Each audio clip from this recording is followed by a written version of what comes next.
Assalamu alaikum, I'm Aisha and you're watching Samaa News. Here are today's headlines. At least 20 people have been killed by a massive fire that tore through a 7-storey office building in central Jakarta. Firefighters pulled survivors out from upper floors and carried out bodies as search teams continued working inside. Officials say the blaze started on the first floor around midday, spreading quickly while many workers were on their lunch break.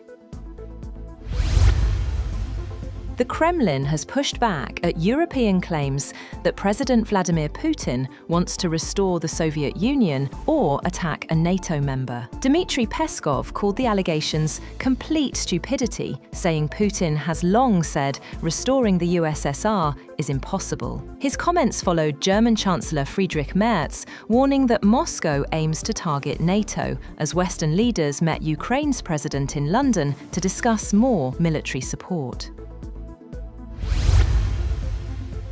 Ukraine is preparing to submit a revised peace plan to the White House, as President Volodymyr Zelenskyy firmly rejects any territorial concessions to Russia. Kyiv aims to offer alternatives to the United States, after Zelenskyy reiterated that surrendering land is off the table.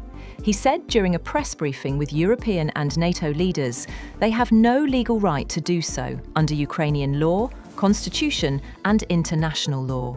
The Ukrainian president highlighted that any change in borders would require public approval via a referendum. The Vatican says Pope Leo has urged the continuation of dialogue aimed at securing a just and lasting peace in Ukraine. His remarks came during a meeting with Ukrainian President Volodymyr Zelenskyy. The Pope expressed hope that ongoing diplomatic efforts will help deliver meaningful progress toward ending the conflict. Fighting between Thailand and Cambodia has now entered a second day, with both sides trading artillery fire and blaming each other for hitting civilian areas. Bangkok says its forces are carrying out planned operations and rejects any talks, putting July's US-brokered ceasefire at serious risk. Fresh clashes have erupted along multiple points of the border as evacuations continue. According to reports, more than 50,000 people have been displaced in Cambodian border towns alone in the past 2 days. A new securities filing reveals that Paramount Skydance's last-minute, hostile $108 billion bid for Warner Bros. Discovery was driven by what it saw as Warner Bros.' lack of responsiveness. The filing details months of outreach by Paramount CEO David Ellison to Warner Bros. CEO David Zaslav. Paramount says its initial bid in September was rejected, along with 2 subsequent offers that included improved terms.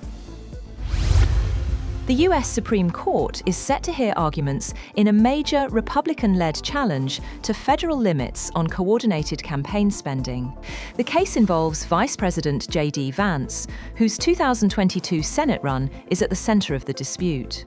Republican committees, and now the Trump administration, argue that coordinating spending between parties and candidates should be protected under the First Amendment. The court's decision could reshape how money flows through American elections. The International Monetary Fund has acknowledged Pakistan's recent economic stabilization efforts, while urging the country to accelerate key reforms. IMF Deputy Managing Director Nigel Clark emphasized the need for private sector-led growth, energy sector restructuring, and enhanced disaster resilience. Clark noted that Pakistan's reforms have helped stabilize the economy, with tight monetary policy playing a critical role in controlling inflation. Fiscal and external deficits are showing a downward trend, while GDP growth is expected to rise from 3% to 3.2% this year.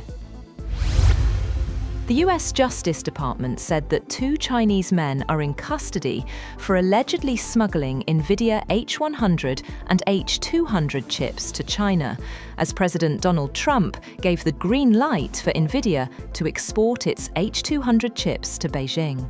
Prosecutors allege that Fan Yue Gong, a Chinese citizen living in New York, and Ben Lin Yuan, a Canadian citizen from China, independently conspired with employees of a Hong Kong-based logistics company and a China-based AI technology company to circumvent US export controls. In court documents, prosecutors said that Gong and his co-conspirators obtained the Nvidia chips through straw purchasers and intermediaries, and falsely claimed that the goods were for US customers or customers in third countries like Taiwan and Thailand. Japanese authorities have lifted tsunami warnings hours after a powerful 7.5 magnitude earthquake shook northeastern regions, injuring at least 30 people and forcing about 90,000 residents to evacuate their homes. The earthquake struck off the coast on Monday, and the Japan Meteorological Agency said a tsunami as high as 10 feet could hit the country's northeastern coast. Warnings were issued for the prefectures of Hokkaido, Aomori and Iwate, and tsunamis from 7 to 27 inches high were observed at several ports. By the early hours of Tuesday, the agency downgraded the warnings to advisories and later lifted all advisories.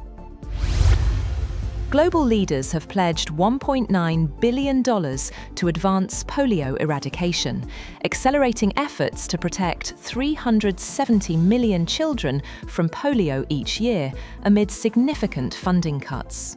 The budget of the Global Polio Eradication Initiative, a partnership that includes the World Health Organization and the Gates Foundation, is expected to take a 30% cut in 2026 and has a funding gap of $1.7 billion up to 2029. The initiative's partners, in response, plan to focus more on surveillance and vaccination in areas with a high risk of polio transmission. That's all for now. For more updates, visit www.SamaaTV. Thank you for watching Samaa News.